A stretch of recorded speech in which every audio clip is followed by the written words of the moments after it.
All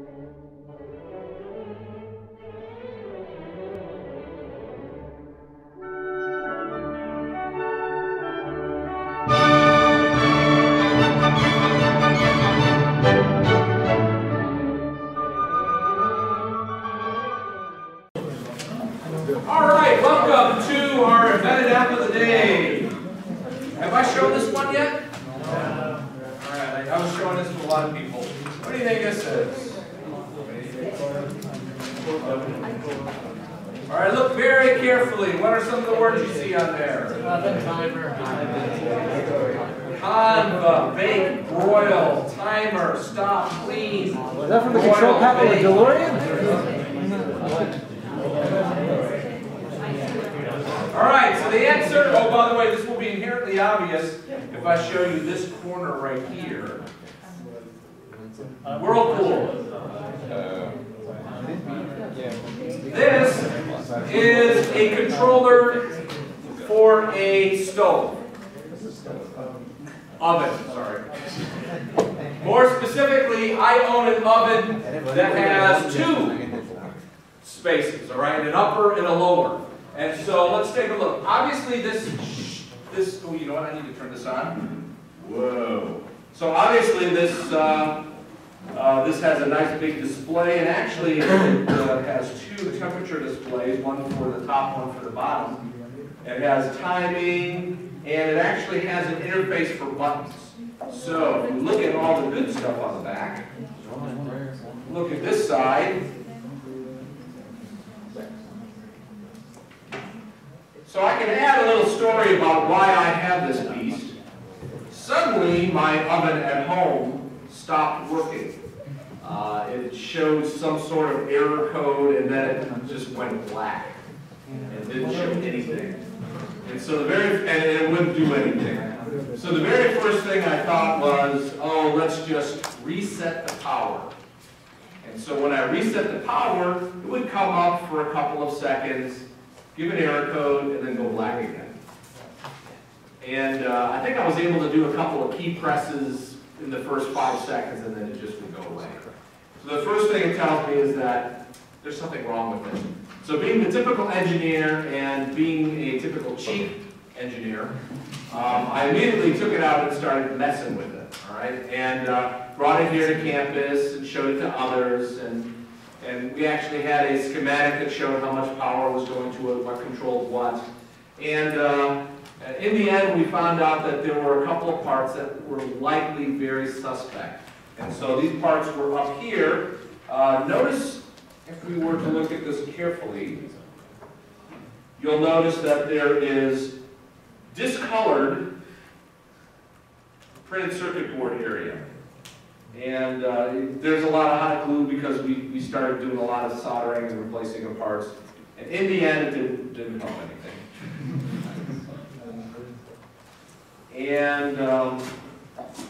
And in the end, we spent, oh, I shouldn't say this probably publicly, but a lot of people looked at it and determined that there was something so wrong with the board that we didn't know how to fix it.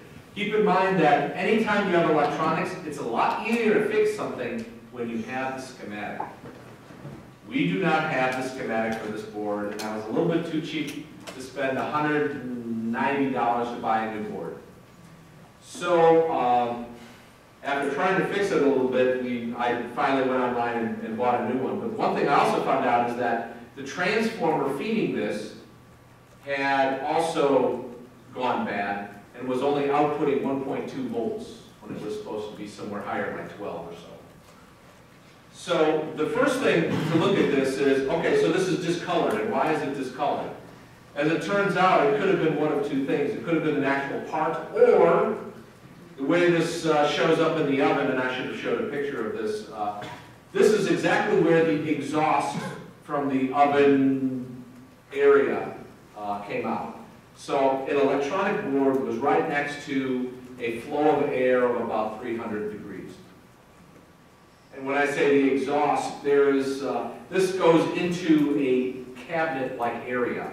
And so this exhaust actually pulls air from the outside and blows it out across the top of the oven enclosure. The oven itself is insulated, but there's still going to be some heat that leaks out. So it's trying to take away some of the heat so it doesn't cook the board or the things you might store above the oven in the cabinet. So if we take a look at what we have on here, there are some rather big chips. And the one I want to talk or look at in particular is this one right here. So whenever you're looking at an assembly, usually a manufacturer will give a serial number for each part of the assembly, and they'll build up what's called a bill of materials. So in our example, which is a Whirlpool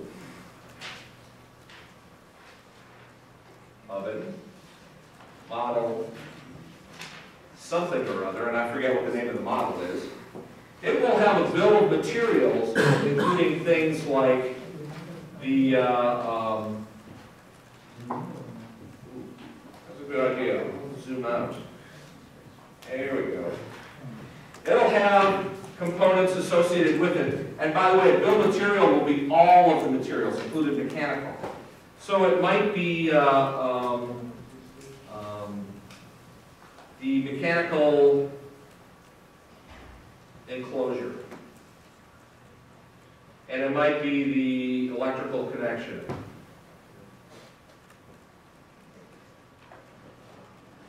And it might also be the electronics board. So as a part of the electronics board, when we're talking about a bill of materials, this would be considered the electronics board. So now, what is a part of this electronics board? Well, we have and this will be the assembled electronics board, right? We'll have the printed circuit board, and that would be the raw printed circuit board material. We know at the very least, we have a LCD, a liquid crystal display. And this is going to be a special one because it can take a lot of heat. If you look very carefully, we have a whole bunch of resistors here. And how do I know they're resistors? Hint, hint, hint. All the parts say R. We also have a lot of caps because it says C. All right.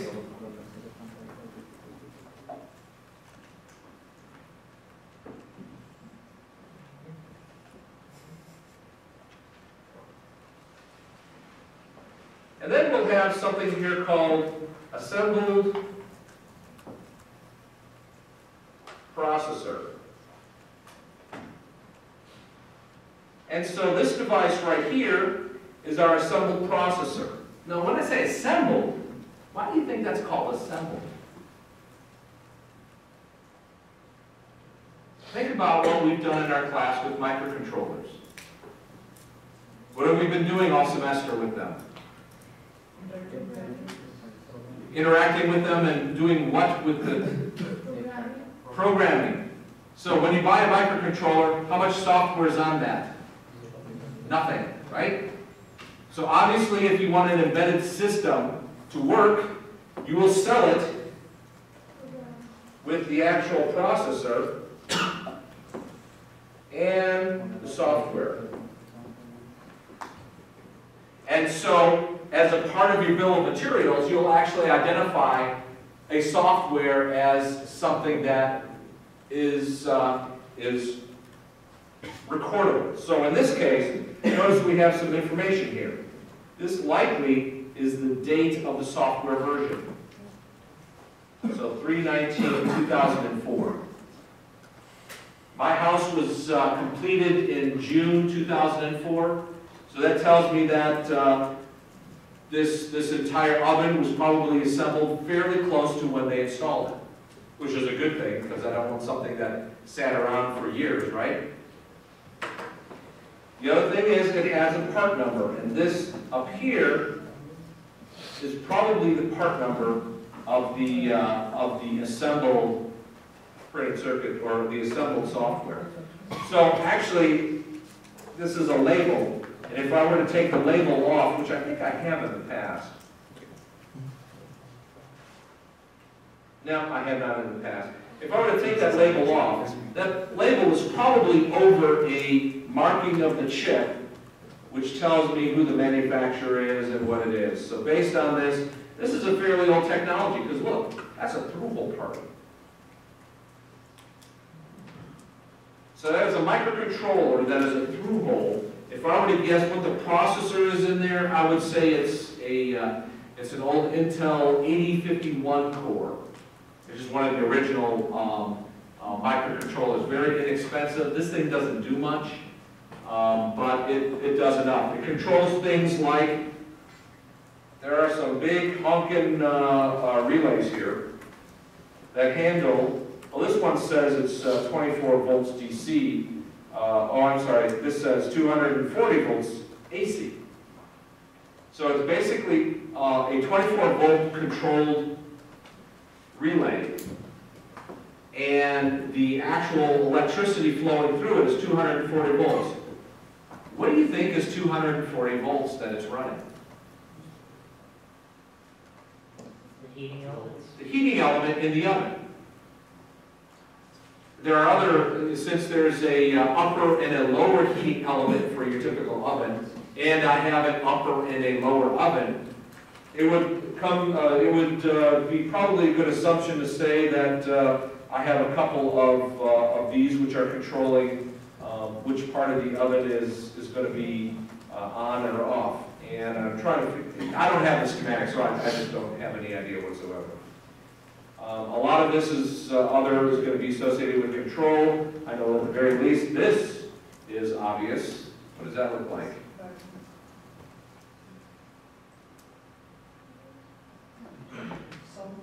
Sound, exactly. It's a speaker. So if you ever set your alarm on your stove or oven, you know, time 30 minutes for me, and then it goes off. There you go.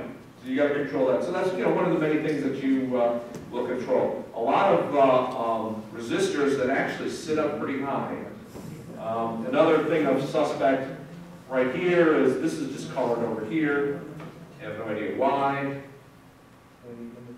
But nonetheless, we did actually try and run that board with 12 volts, and it still didn't run when we gave it 12 volts, because remember I mentioned my transformer was blown as well. But the happy ending of this is that I spent the $200 for the board and the new transformer, installed it, and it works. And later I read online that this stove has a very bad history of having boards burn out, most because when the stove is in its self-cleaning mode, it's actually basically cremating everything inside the oven enclosure itself. I should say oven, not stove. And it gets 900 degrees inside, so it gets really hot outside. So the trick of the matter is, one, now I'm using mostly my lower oven of the two, and I never use the self-clean, so I hope that this replacement will last a lot longer than the 7 years that this one lasted. All right, and that is the, any questions before I go on? That's the embedded app of the day. Thank you.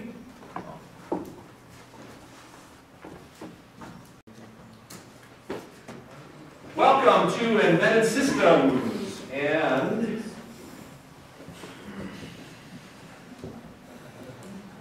today we are on lecture 18. We're going to talk about the general concept of timers. And for that, I want to have you think about the motivation for timing and why is it important. Or maybe I should say, is it important? The control things, motors, speeds, ovens. Do you think you need timers for ovens? We probably need a clock, right? Oh yeah, you need if you're counting down minutes of time. Yeah, nearly every embedded system has some sort of timer function to it. Do you have a timer in your pocket? And what's the timer in your pocket? All right, so if any of you have a mobile phone in your pocket, this is a fine piece of mobile phone work, right? is an old beast, but it still works, and it still uses time, or needs time, and there's a reason for that. Let's kind of motivate this. Think about, you have a base station, and your base station is for your mobile phone system. And you have your own mobile phone in your hand. I'll draw an antenna like that because, otherwise you can imagine, oh, you know what? I didn't draw the person who's holding that mobile phone. All right, so that is one big mobile phone, isn't it? But you have to think about, how long does your mobile phone last on a single battery charge? A couple of days, right? That depends on use. It depends on how you use it, right? An awful long time. So in the old days, before they did smart stuff, you would be always in communications with the cell phone tower.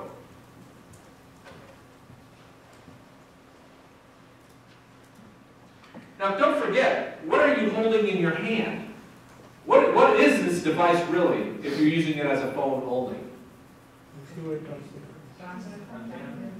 Transmitter, receiver. You basically have a FM radio transmission. You have a radio station in your hand.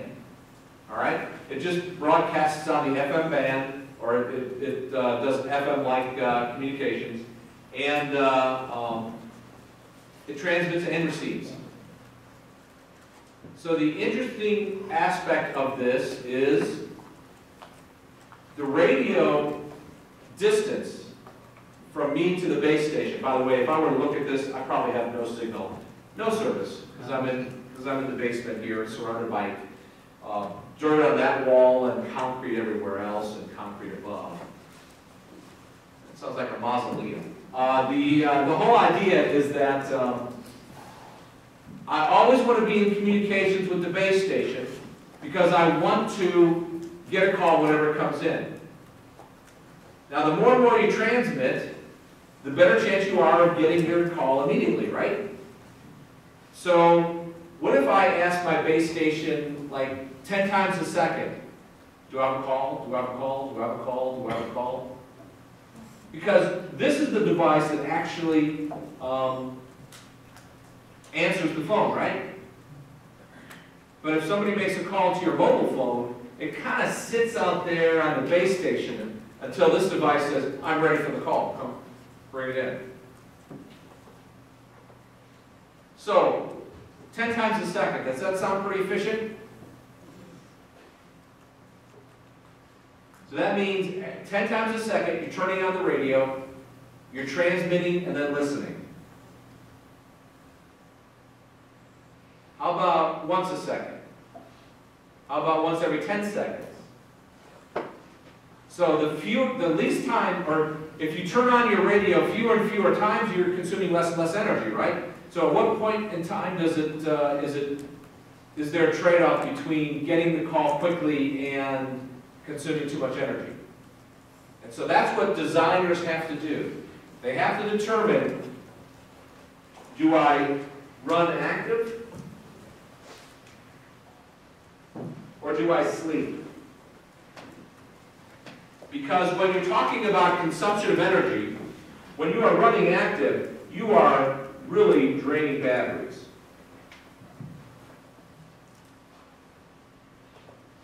For a base station, it doesn't matter because it's running from AC power all the time. But for a little battery-powered device, you really have to be judicious of how much computation you're running and then how often you sleep. Because when you sleep, you are what's called sipping from the batteries. You're able to turn off different devices inside your phone and only doing a little bit of computation at a time. So let's take and imagine. By the way, I'm talking a little bit about timing here and a little bit about power consumption. So I'm kind of combining two topics, all right? So if I have a concept where I'm going to say, I am just going to run all the time, and my radio is running all the time, I'm assured that I'm going to get my phone call immediately. But how long will my battery last? Not too long, right? And in fact, if I were to do this, my battery would probably last 2 hours. Because what happens in real life is, you sleep for a little while, then you wake up, you consume some power, running the radio, you check to see, do I have a call? If not, go back to sleep. And you sleep for some time. And then you wake back up.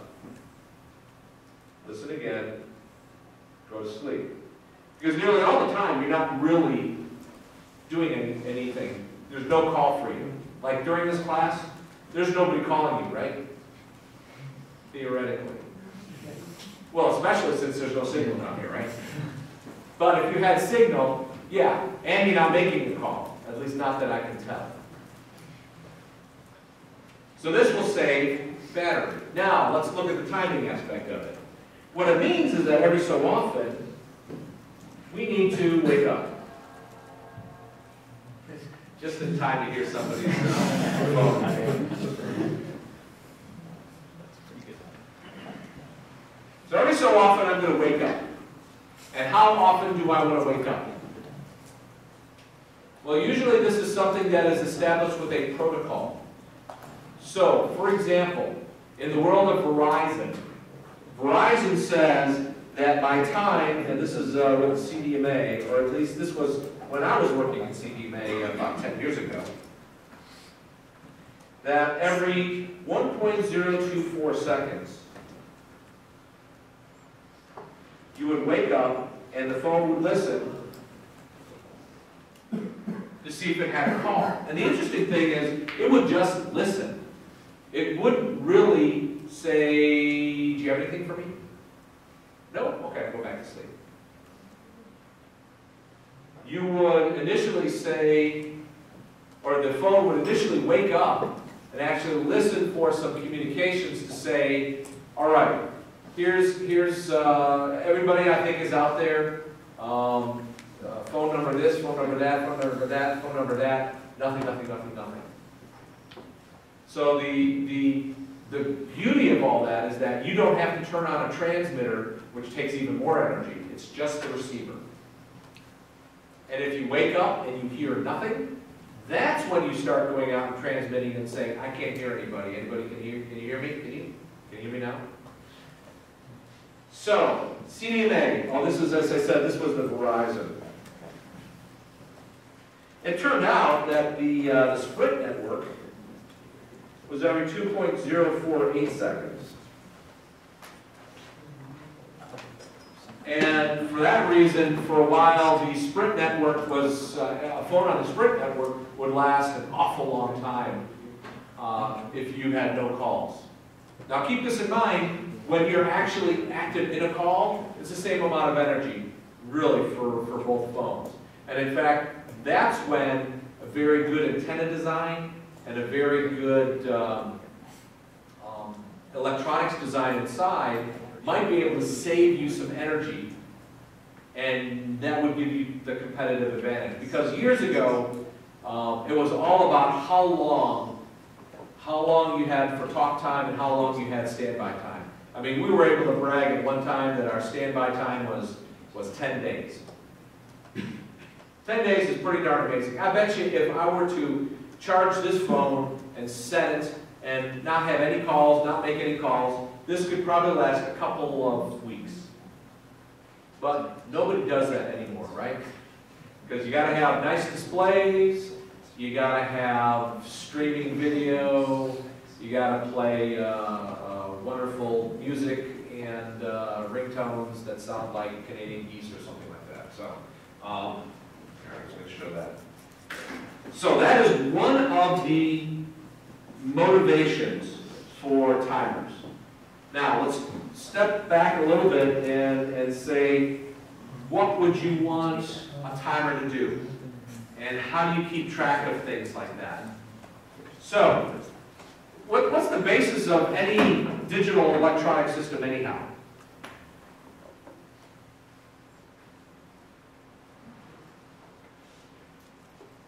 What's the heartbeat of a digital system?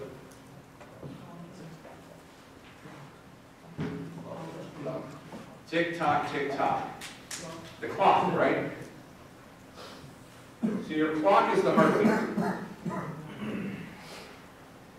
Oops, heartbeat, that's pretty good. What have you already done with the clock already? In lab number 4. All right, you had to identify, I'm not running at the peripheral clock, which, what's the speed of the peripheral clock? 50 megahertz. I'm not running at the speed of the peripheral clock. I'm going to run at what clock speed? Something less, right? Whatever you set it to. You scale it to whatever you need. And so, if you're talking about a timer, well, you're going to have the clock, and then you're going to set a separate timer clock to whatever you need it to do. Now usually that's nice, but if I want this 1.24 seconds, I'm going to have to do something a little bit better than just saying, well, you're going to have some mechanism to say, I'm going to count 1.024 seconds. And so what we'll often do is we'll create a counter. And the input for this counter will be a peripheral clock. And so if our counter is, let's say, 8 bits.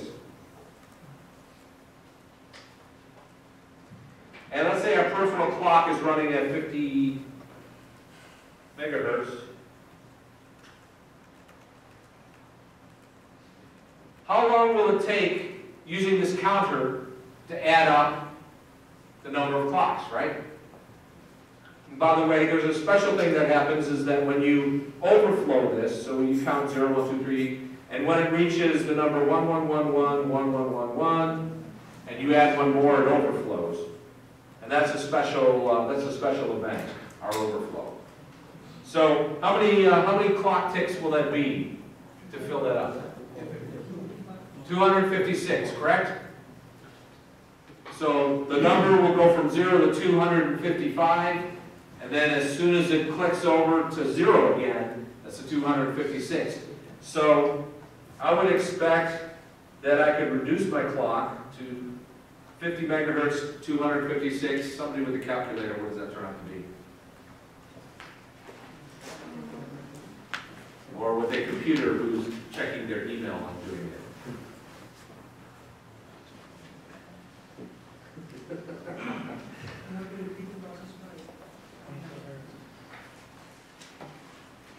I'll get to that in a moment. So what does this reduce the frequency to?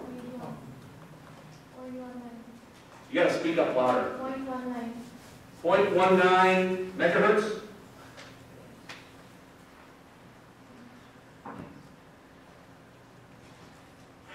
That's still not close to a second, right? So how do you think we're going to fix that? Well, there's two ways to go about fixing that, right?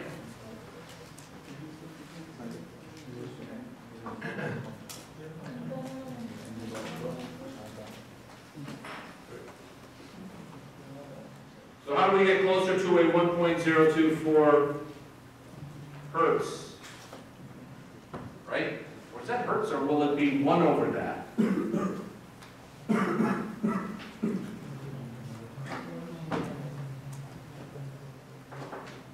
So it's actually a little bit less than 1 hertz, right? So you're going to actually have to do two things. You're going to need a bigger counter, and you're going to need a slower clock. So, how do you get a bigger counter? Cascade. Oh, Cascade. You already know that, don't you? You've worked on this for years, haven't you?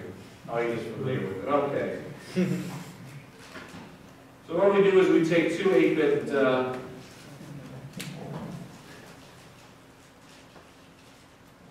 And when this rolls over, this is used as the counter. So what feeds one of these is a P clock,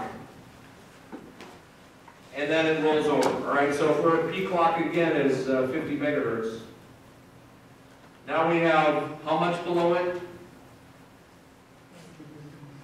2 to the 16th, how about that? 65,536. The man in the front row says, because he has memorized that number. Very good. I think all of you should. Have you had a trip to the price closet? Yes, or are you just lying? Yeah, many times. Oh, all right. So, does anybody here deserve a trip to the price closet this week? Group. So again, we're at 50 megahertz. 1, 2, 3, 1, 2, 3, and we're going to divide it by. This is where I need to put on my glasses. Line. 2 raised to the 16th. We still have 762.94 hertz. So it's still not what we need, right? So what's our next, so for number 1, bigger counter, use 16 bits. So now we're going to have to look at number 2, is a slower clock. And so one way you could do this is to try and identify, all right, slower clock. So we definitely need to slow it down by at least 800, right? So what I want you to do is an exercise. So tell me what I'm going to be, and this, I'm going to have you turn to your neighbor and do this, because we're getting to the point where I've lectured for too long. You need to move some blood and talk to some people. So tell me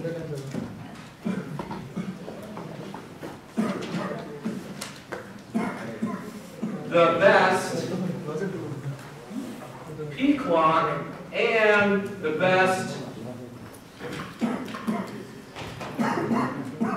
value to put in these the 16-bit.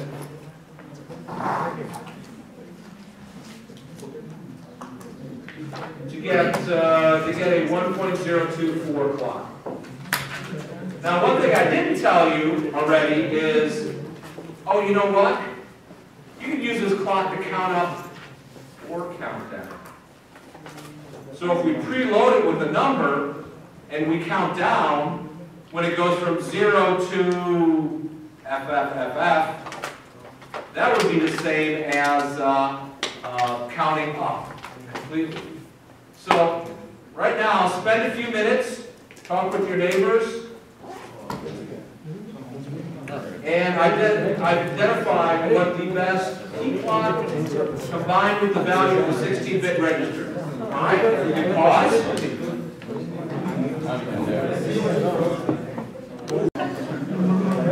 All right, we have one volunteer coming up, and if you can put it up on the screen.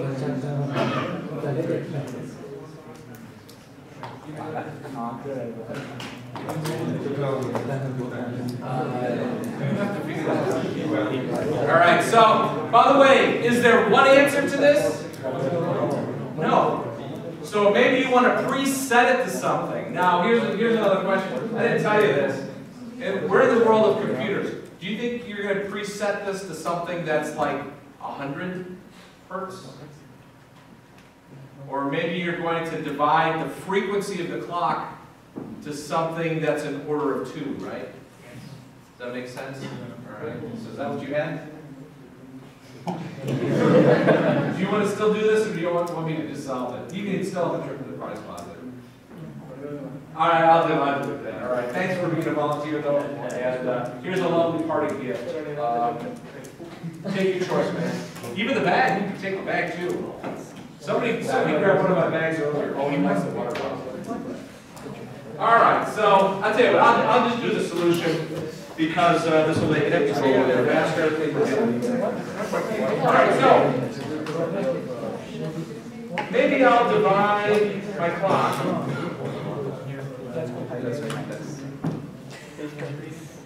by 1024. Hey, how about that? That's an order of, that's a magnet or something in order of power 2, right? So what that will give me is a clock that runs at 500 or 50 megahertz divided by 1024, which leaves me in a clock of, and I'm going to be exact on this. Oh, somebody already solved that for me. Go ahead.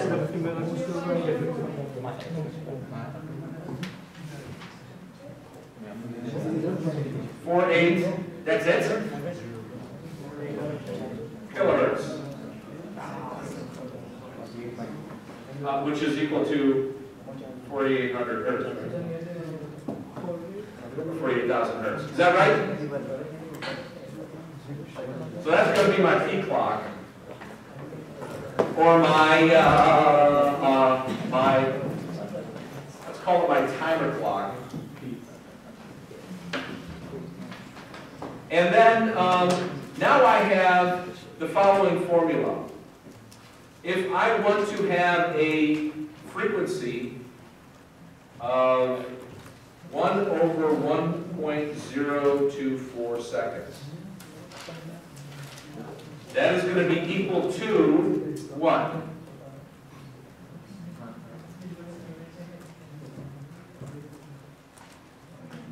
It's going to be equal to 48,000, right? Hertz. By the way, hertz is what? Cycles per second over X, a counter. Correct? So that is going to be equivalent to X is equal to 48 times 1.024. That doesn't look quite right. Which is equal to 49,152. And does this fit in 16 bits? Yes. Yes, because it's less than 65,000. So this looks very beautiful. How come you didn't volunteer to show me? Next time, I want you up here.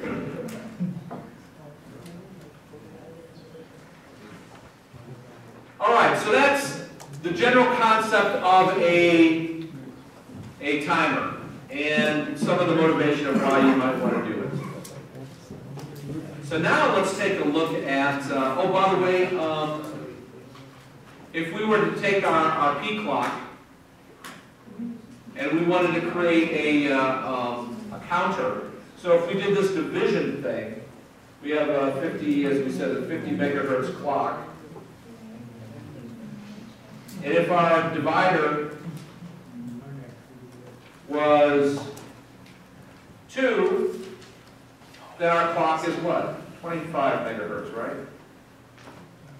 4, 12.5 megahertz.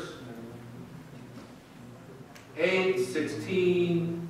It doesn't get really interesting until you get into 1024, 2048, 4096, 8192. What is 8192? What's our frequency now for that? My mathematicians, my calculator people.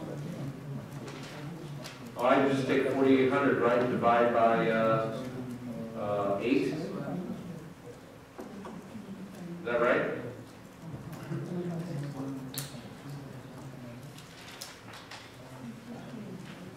Is that about right?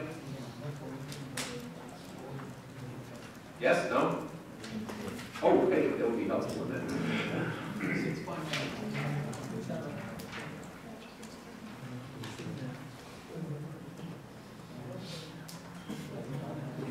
All right, so Now let's look at the motivation, what else you might want to do with associated with time. And so let's take this example.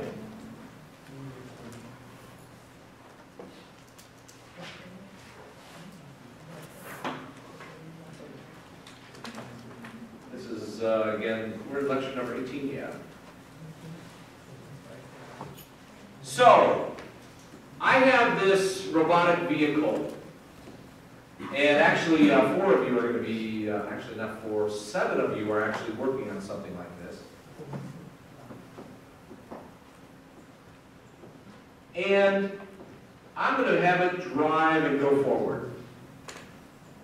Now, if I look really carefully at this, one of these wheels, it has a motor and a wheel associated with it. And it goes in a certain direction if you give power in a certain direction. Am I ever assured that that that wheel running on the ground will always go the same number of revolutions for a certain amount of power for a certain amount of time? Am I assured of that always? What could happen? If you give it the same voltage, what if you drive on sand, gravel, asphalt, a very wet and very slick surface? Yeah, friction happens, sometimes it doesn't.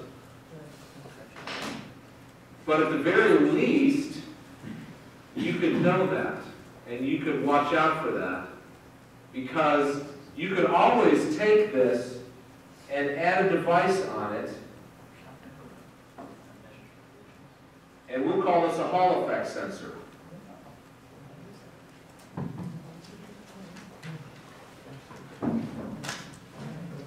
So this Hall effect sensor is actually a magnet that sits on this wheel, and then there's, every time it passes the sensor, the electrical field will give it a pulse, make it look as if there's a pulse that goes by it. So now I'll know every time the wheel makes one revolution. Is that pretty good? Is that enough resolution, do you think? Maybe I might want to add another sensor, right? So it happens twice every time the wheel goes around. Or maybe I want to get even more resolution, and I'll do it 4 locations. So I'll get 4 pulses every time this wheel makes a revolution. Now, what I would do in my system, then I would combine it with some sort of inertial measurement unit, so I can make sure that when the wheels turn, they actually are moving the entire vehicle. And I can correlate these pulses here with an accelerometer or some other device that says, I'm going at a constant speed and my wheels are turning at a constant speed.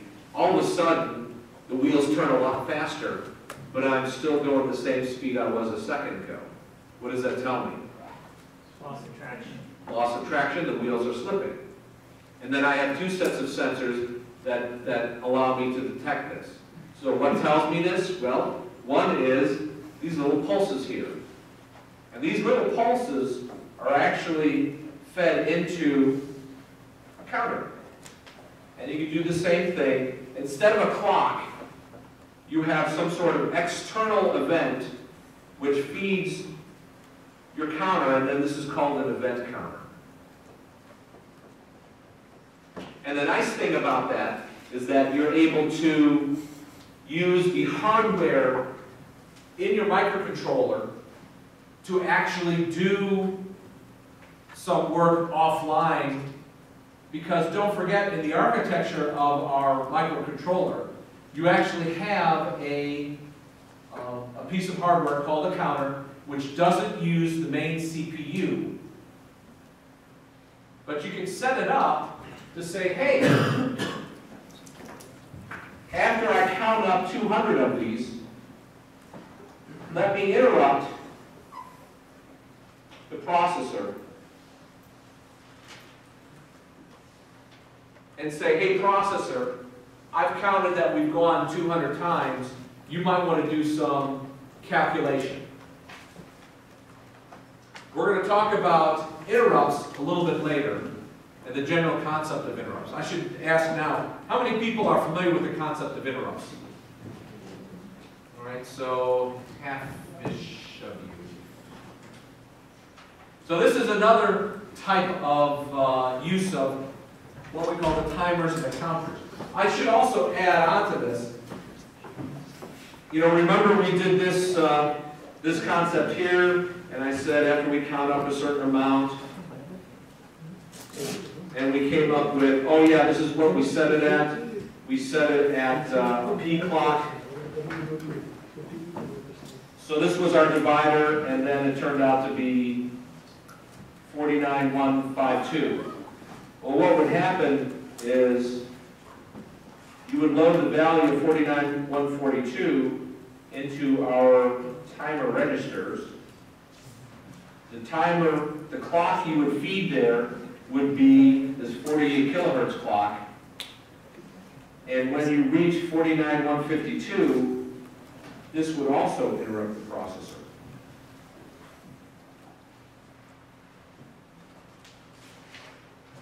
So that's one thing that we're going to look at in more detail in a future lecture.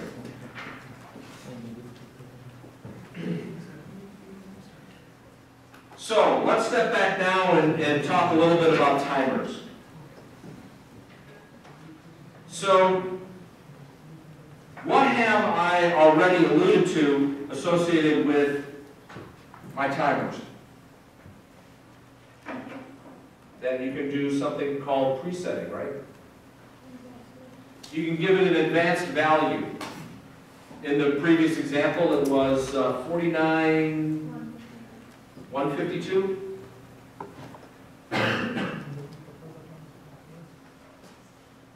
And we're presetting the register.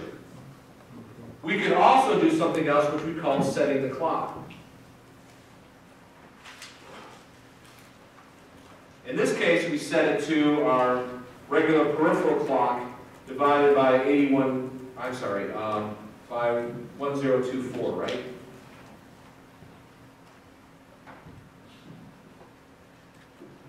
For example. There's something else we could do with this too. Well, some other things we have to do. We have to do some setup. How the clock will run.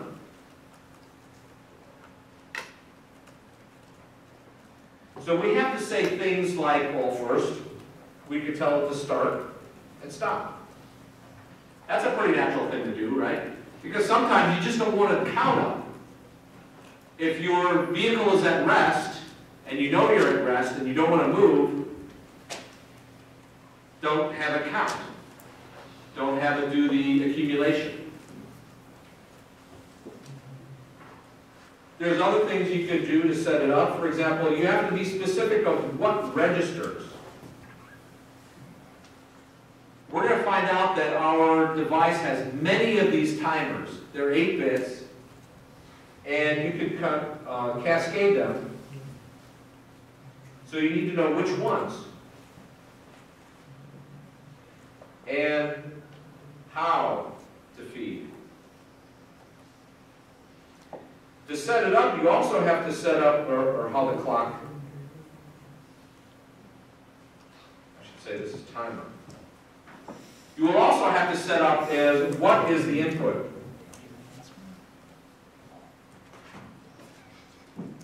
All right? We could do it, is it going to be some sort of external event?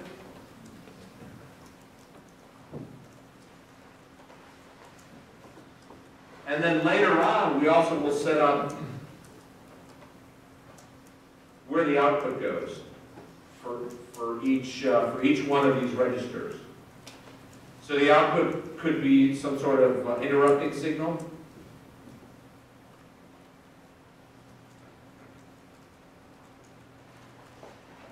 Or you could feed it somewhere else, some other part of the chip. Or you could even send it off chip.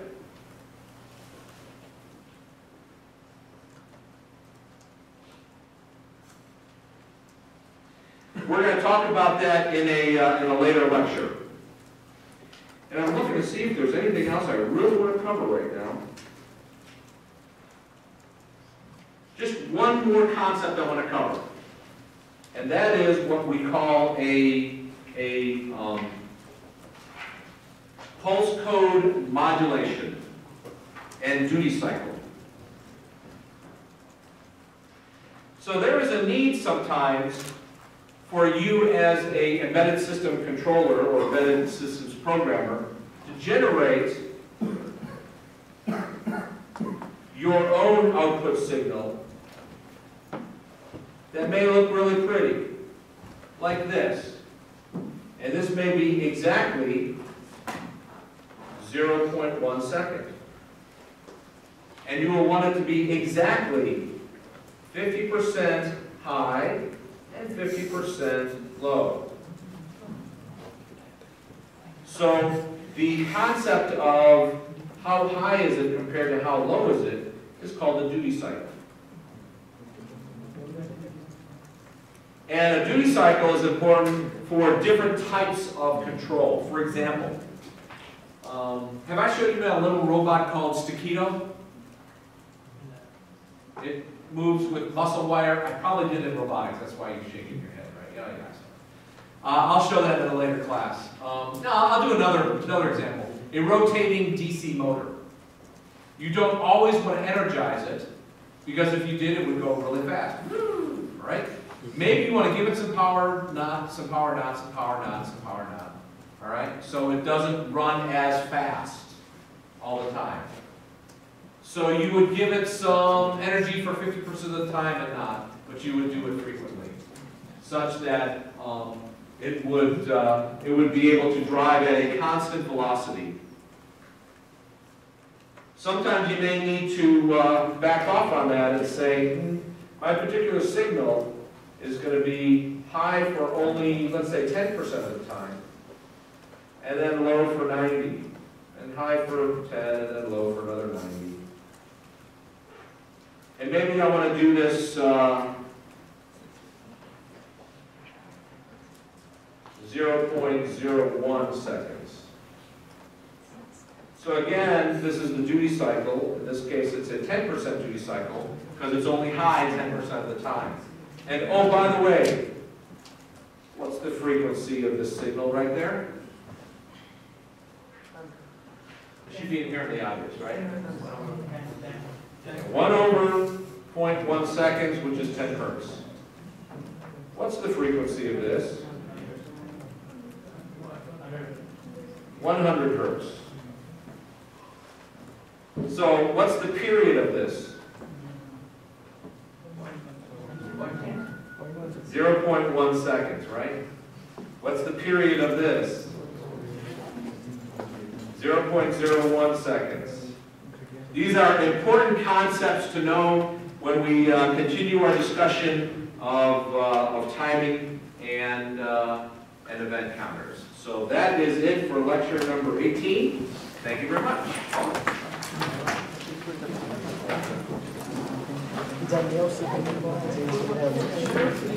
Engineering technology students, I have a quick question for you for extra points. I gave a really simple quiz. You didn't turn it off, right? Turn it off. And here we go. Welcome to ECGR. This isn't even on. 41, or embedded system. Turn this down.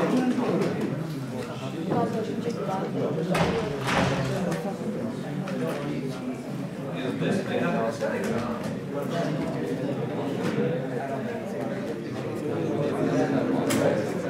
Is this thing on? Oh, it works now. Okay, so I thought this would be something of lasting social value to actually show on the screen and go through so that we can work it out, even though this was a homework assignment.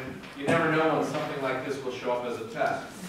So take a look at this code, and first of all, tell me what this code does. All right, is it a timer? What kind of a timer? It's pulse width modulation, right? But what's the frequency on this? of this code, what's the frequency? 055.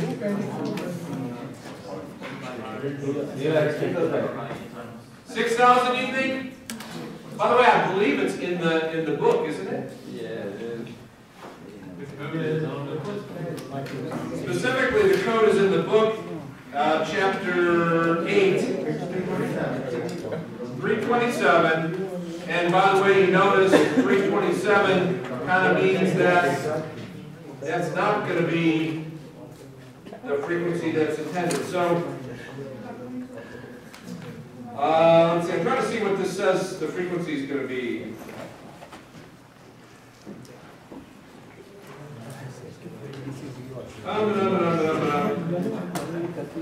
Oh, that might be a good exercise.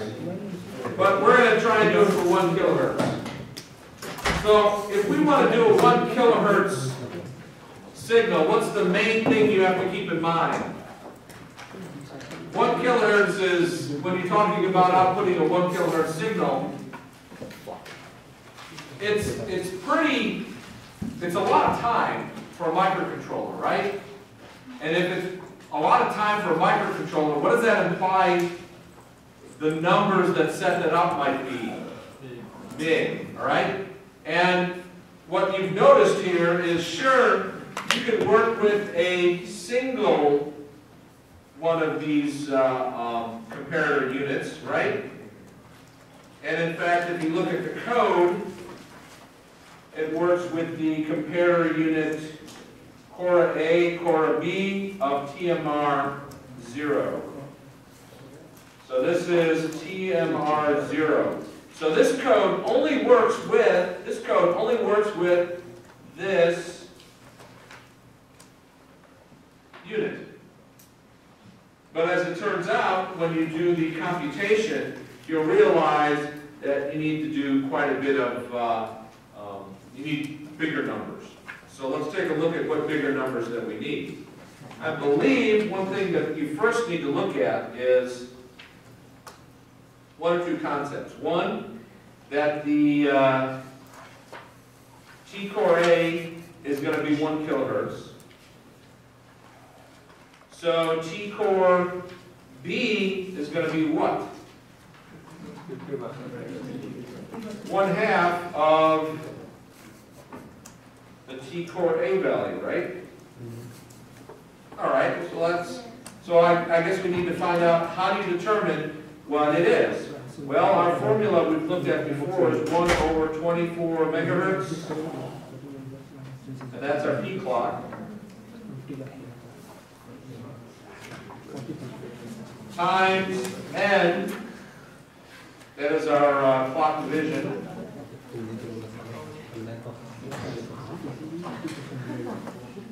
times M, the number of counts,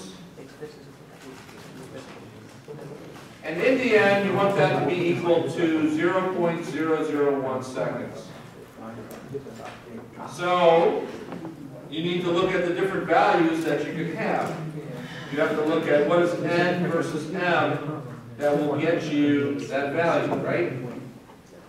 Well, when you do the math, and that will be beyond this, if N is 1, M is going to be equal to 2400. If N is 2, M is going to be equal to 1200.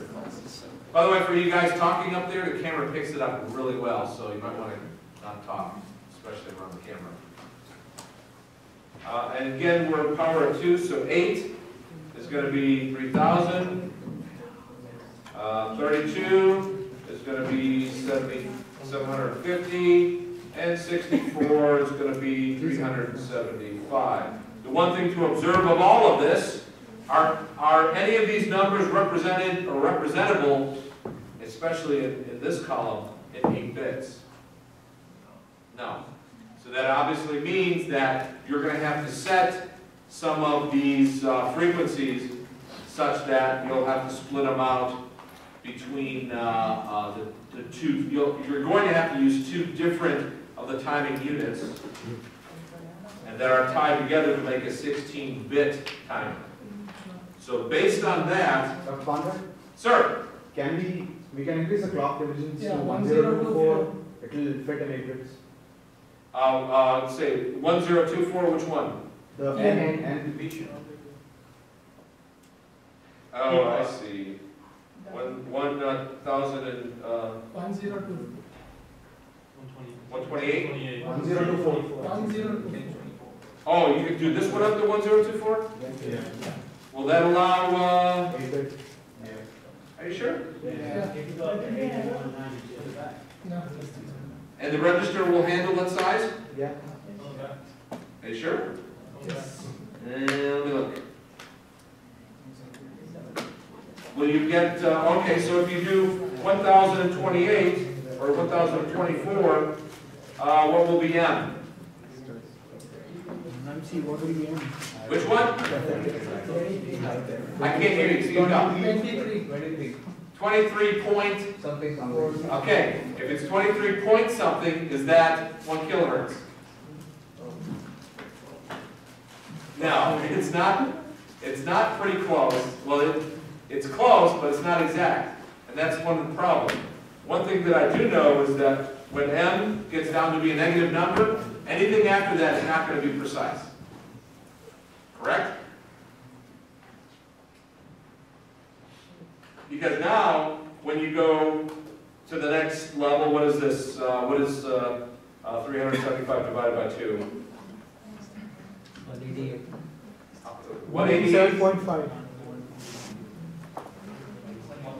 7.5. 187.5. That's a floating point number. You can't represent that in the integer. So the answer is, can you really do 1024 without losing some of your precision? That'd be interesting to see how much. In fact, that sounds like a great test question. If you set this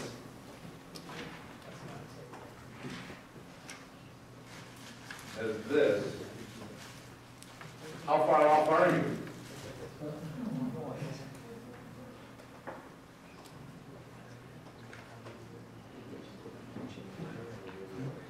Test question. Oh, great. Thanks for the test question. Who's the one who brought it up? You did, right? Oh, no, it's not you now, huh? Oh, it must have been the other guy over there. Yeah. All right.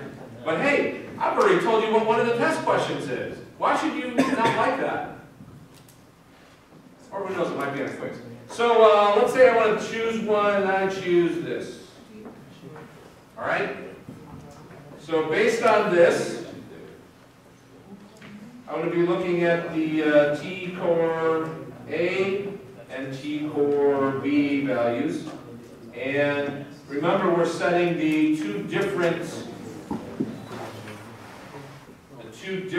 units, the TMR0 and the TMR1. So TMR0, TMR1.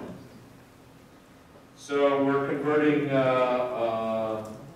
3,000 and representing in hex. And so what's the hex representation of that? 0 hex 0B, and this will be 0 hex B8. Right? And for core B, remember it's half of that. So half of B is exactly small b.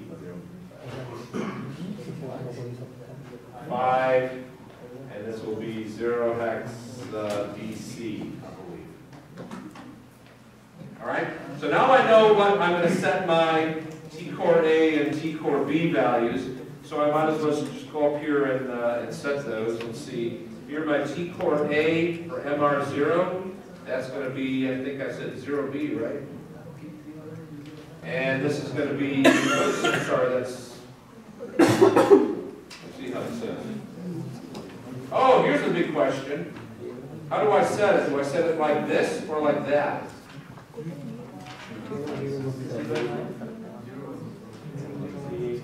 TM0 the hotbed provides TM1. Say that again? TM0 the hotbed.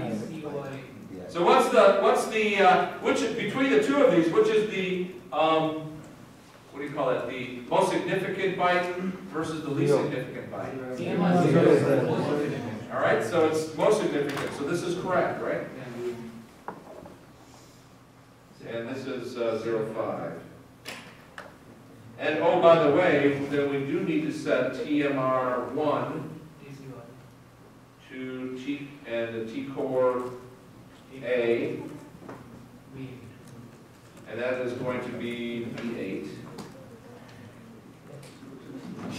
And then, of course, TMR1, T-core B is going to be set to TC. All right? Now, anything else? Oh, we have to activate timer 1, right? So obviously we need to do this at the same time, or approximately the same time. So MSTP TMR1 will have to be set to 0, right? And any more things need to be set up? Don't I need to set some other bits up here?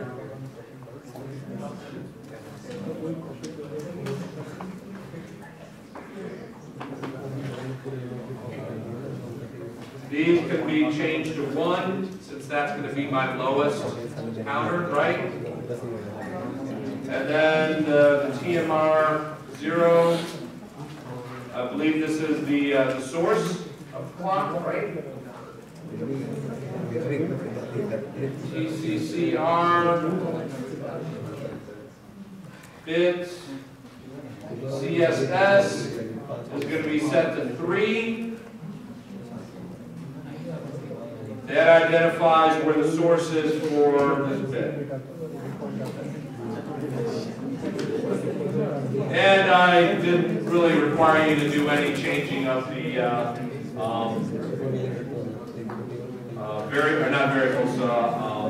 comments, but you can feel free to do that. So is there anything else I'm missing?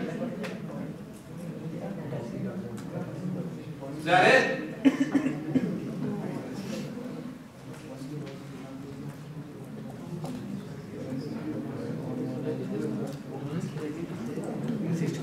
All right. I like this. Everybody's murmur.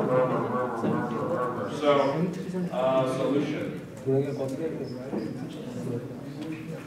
All right. That is it for this problem. Thank you very much. If you could hit the clock.